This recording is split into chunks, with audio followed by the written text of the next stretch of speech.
اور سائفر پر 2 national security council meeting ہو چکی ہیں، جن کا متفقہ اعلامیہ تھا کہ پاکستان کے اندر امریکہ نے غیر مناسب طور پر دھمکی دی، جس کی وجہ سے پاکستان نے امریکہ کو ڈی مارچ کیا۔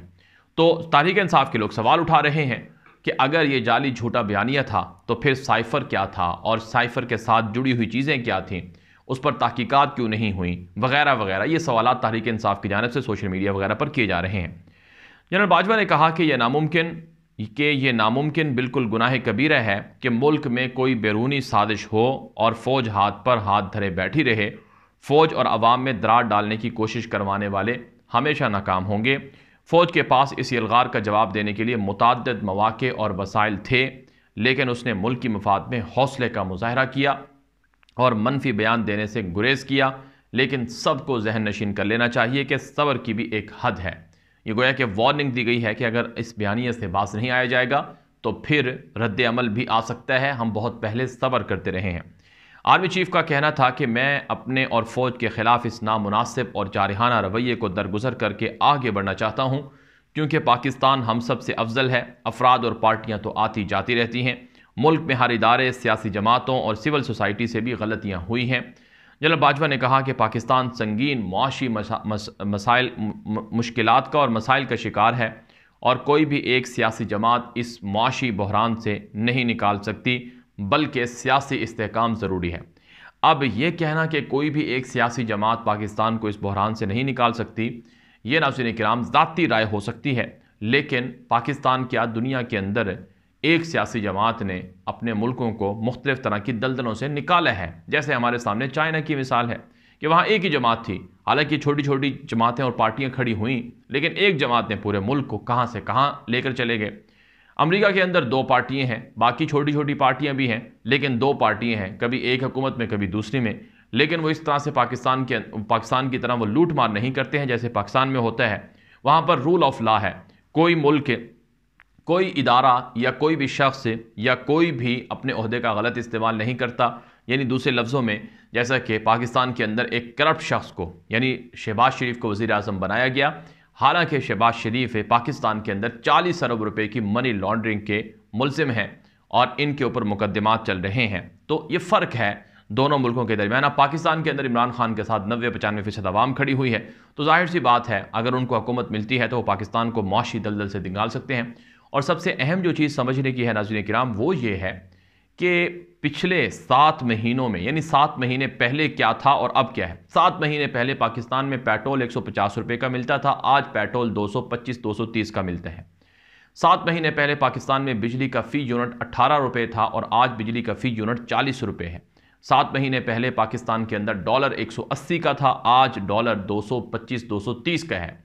7 مہینے پہلے پاکستان کے اندر آٹا 55 روپے کلو تھا اور آج آٹا 110 روپے کلو سے بھی تجاوز کر چکا ہے۔ 7 مہینے پہلے پاکستان کے اندر بنیادی چیز ٹماٹر ناظرین کرام وہ 70 سے 80 روپے کلو تھی اور آج وہ 200 روپے سے بھی تجاوز کر چکا ہے، اور اس کے علاوہ بہت ساری دیگر چیزیں ہیں۔ 7 مہینے پہلے پاکستان کے جو ایسٹ تھے وہ 23 ارب ڈالر تھے، لیکن اب ناظرین کرام پاکستان کے جو اثاثے ہیں وہ تقریباً 7 ارب ڈالر ہیں۔ 7 مہینے پہلے پاکستان 5% ایک چانس تھا یا امکان تھا کہ پاکستان ڈیفالٹ کر سکتا ہے، لیکن آج پاکستان کے اندر 95% اشاریے ہیں، اور معاشی طور پر ماہرین کا یہ دعویٰ ہے کہ پاکستان ڈیفالٹ ہو رہا ہے۔ تو یہ بڑا فرق ہے۔ 7 مہینے کے اندر جو رجیم چینج ہوا، جو امپورٹڈ حکومت آئی، تو بہت کچھ تبدیل ہوا ہے۔ بہرحال اس حوالے سے جنرل باجوہ نے یہ کہا کہ امید ہے کہ سیاسی جماعتیں اپنے رویے پر نظر ثانی کریں گی۔ وقت آ گیا ہے کہ تمام فریقین اپنی ذاتی انا کو ترک کر کے ماضی کی غلطیوں سے سیکھیں اور آگے بڑھیں، ملک کو بحران سے نکالیں۔ آگے بڑھنا ہے تو عدم برداشت اور میں نہ مانوں کا رویہ ترک کرنا ہوگا۔ یہ بالکل درست ہے۔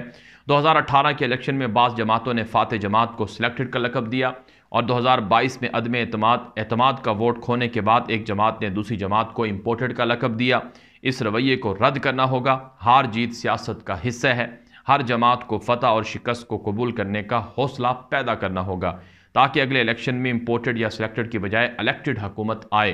واضح رہے کہ پاکستان بھارت جنگ 1965 میں افواج کی دفاعی کارکردگی اور قربانیوں کی یاد میں دفاع پاکستان ہر سال 6 ستمبر کو قومی دن کے طور پر منایا جاتا ہے۔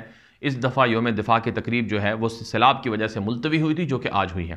بہرحال یہ بالکل درست بات ہے کہ پاکستان کے اندر ایک دوسرے کو برداشت کرنا چاہیے اور یہ تقسیم نہیں ہونی چاہیے، لیکن رول آف لا ہونا چاہیے۔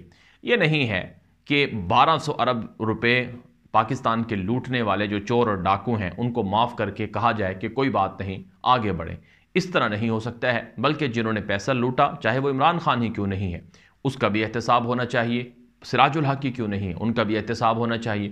مولانا فضل الرحمان نے اپنے سمدی کو گورنر بنا دیا ہے KP کا، خیبر پختونخوا کا، اور مولانا فضل الرحمان کی جماعت کے اندر کئی ایسے لوگ ہیں جن پر یہ الزام ہے کہ وہ وزارتیں لیتے رہے ہیں، وہ ہر حکومت کا حصہ رہے ہیں اور خوب بندر بانٹ کرتے ہیں۔ تو سب کا احتساب ہونا چاہیے، چاہے زرداری ہو، چاہے نواز شریف ہو، کوئی بھی ہو، احتساب سے کوئی بالا نہیں ہونا چاہیے، رول آف لا ہونا چاہیے۔ پچھلے 7 مہینوں میں دیکھا گیا ہے کہ پاکستان کے اندر لوگوں کو زبردستی خاموش کروایا گیا ہے، ارشد شریف جیسے شخص، بہادر نڈر شخص کو شہید کروا دیا گیا، اور اسی طرح سے جو میڈیا ہے اس پر بین کیا گیا، پابندیاں لگائی گئی، مختلف طرح کی چیزیں کی گئیں۔ تو یہ رویہ ترک کرنا ہوگا۔ لوگ آج 1990 کے زمانے میں نہیں ہیں، لوگوں کے پاس سوشل میڈیا ہے، لوگ پڑھے لکھے ہیں، 70% پاکستانی نوجوان ہیں، وہ سب چیزیں سمجھتے ہیں، جانتے ہیں۔ بہرحال ناظرین کرام، پاکستان کے اندر جو نئے آرمی چیف کی تعیناتی ہے وہ اس وقت جاری ہے اور کسی بھی وقت نوٹیفیکیشن آ سکتا ہے۔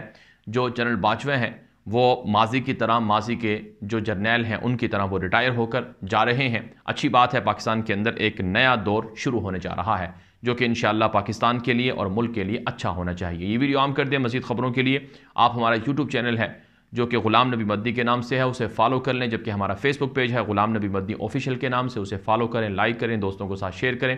اب تک کے لیے اتنا ہی اجازت دیجیے۔ السلام علیکم ورحمۃ اللہ وبرکاتہ۔